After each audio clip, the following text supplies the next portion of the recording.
anak kita. Bawalah aku ke pinggir sungai, dan aku akan terjun ke dalam sungai itu. Jika air sungai berbau harum, itu tandanya aku tidak bersalah.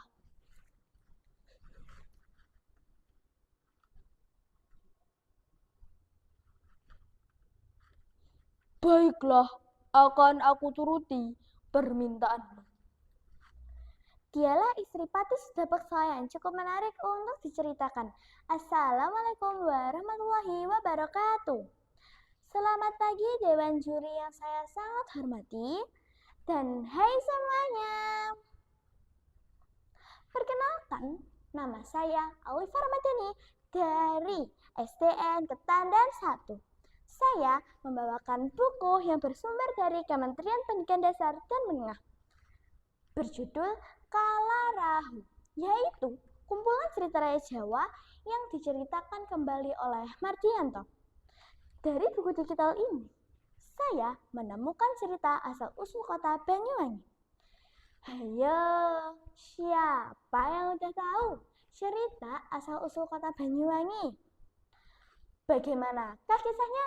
Yuk, peserta lomba bertutur, kita simak kisahnya bersama-sama. Dahulu kala, di Pulau Jawa bagian timur, ada sebuah kerajaan besar yang dipimpin oleh Raja Sindurejo. Raja Sindurejo mempunyai seorang patih bernama Sidapeksa. Patih Sidapeksa menikah dengan perempuan dari rakyat biasa. Dia sangat cantik dan baik hati, teman-teman. Namun, Ibu Patih tidak menyukainya karena dia berasal dari kasta rendah. Akhirnya, dia mencari akal untuk memisahkan keduanya. Aku harus menghadap raja. Raja akan kupujuk untuk memberi anakku tugas berat. Jika anakku pergi, aku akan menyingkirkan perempuan itu. Keesokan harinya, Ibu Patih menghadap raja dan disambut dengan baik oleh raja. Mengapa pagi-pagi ibu datang kemari? Mari ibu, silahkan duduk. Mengapa Kakang Patih Sidapeksa tidak mengantarkan?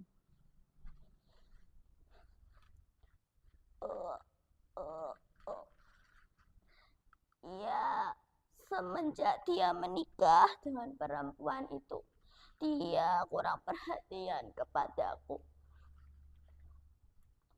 Iya ibu, maklum Kakang Patih Sidapeksa adalah pengantin baru. Sebenarnya ada perlu apa ibu datang kemari? Ibu Patih pun mulai bercerita bahwa di puncak Gunung Ijen sana ada bunga ajaib yang khasiatnya membuat wanita tetap awet muda. Raja pun mempercayai perkataan Ibu Patih. Jika istriku memakai bunga itu, pasti dia akan tetap cantik. Baginda, anakku Sidapeksa pasti bisa mencari bunga ajaib itu. Suruhlah dia. Keesokan harinya, Patih Sidapeksa pun menghadap raja. Kakang Patih, kata orang di puncak Gunung Ijen sana ada bunga ajaib yang khasiatnya membuat wanita tetap awet muda. Carilah bunga itu untuk Dinda Permaisuri.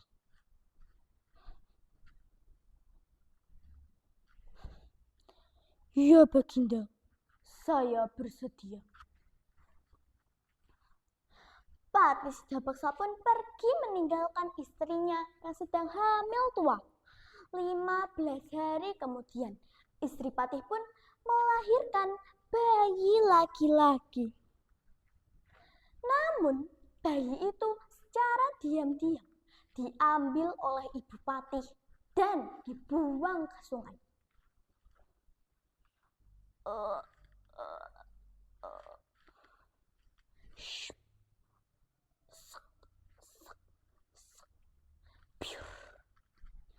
Begitulah cara Ibu Patih membuang bayi itu ke sungai, teman-teman. Istri Patih sangat sedih dan jatuh sakit. 20 purnama berlalu. Patih Sidapeksa pun menemukan bunga ajaib itu dan segera memetiknya untuk diserahkan kepada raja.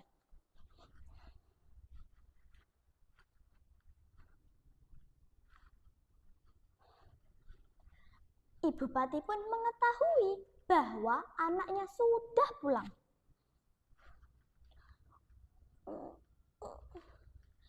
Anakku Patih Sidapeksa, ternyata istrimu perempuan yang jahat.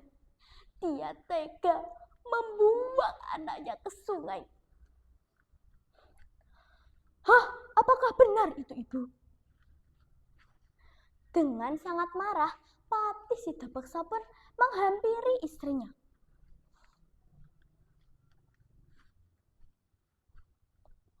Istriku, apakah benar engkau telah membunuh anak kita?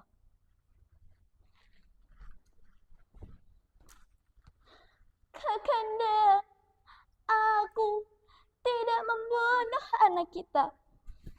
Bawalah aku ke pinggir sungai dan aku akan terjun ke dalam sungai itu. Jika air sungai berbau harum, itu tandanya aku tidak bersalah.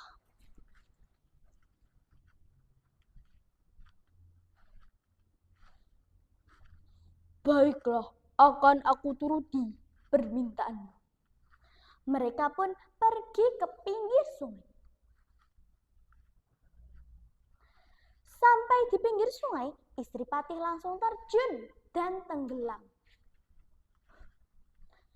Sak, sak, sak, piur. Tiba-tiba muncullah 2 kuntum bunga putih, yang satu besar dan yang satu kecil. Bunga yang besar merupakan jelmaan istri Patih dan bunga yang kecil merupakan jelmaan anak Patih. Tiba-tiba terdengar suara dari bunga kecil. Sak, sak, sak, sak, sak. Ayah, aku berkata jujur. Sebenarnya yang membunuhku bukanlah ibunda, tapi neneklah yang telah membunuhku, Ayah.